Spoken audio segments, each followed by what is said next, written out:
प्राचीन समय की बात है जब बुराई और अच्छाई के बीच एक अद्वितीय संघर्ष चल रहा था। उस दौर में हिरण्यकश्यप नाम का एक अत्यंत शक्तिशाली असुर था जिसने पूरे संसार में आतंक मचा रखा था।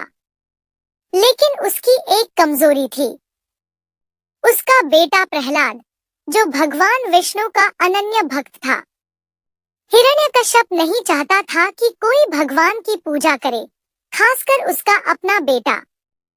हिरण्यकश्यप ने अपने पुत्र प्रहलाद को कई बार समझाने की कोशिश की, लेकिन प्रहलाद अपने धर्म और विश्वास से डिगने को तैयार नहीं था।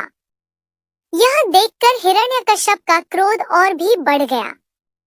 उसने कई बार प्रहलाद को मारने की कोशिश की, लेकिन हर बार भगवान विष्णु ने उसकी रक्षा की और फिर हिरण्यकश्यप ने अपनी बहन होलिका से सहायता मांगी।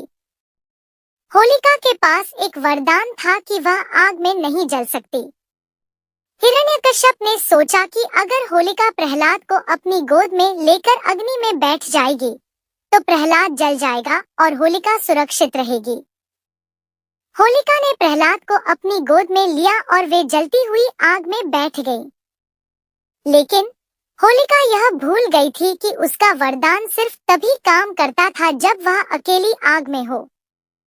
इस बार होलिका का अहंकार और बुराई उसकी शक्ति पर भारी पड़ गई।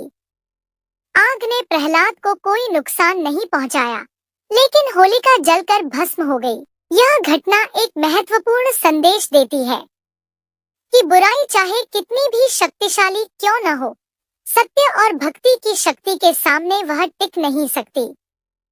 होलिका के जलने का पर्व आज भी होली के रूप में मनाया जाता है, जहां हम बुराई के अंत और अच्छाई की विजय का जश्न मनाते हैं।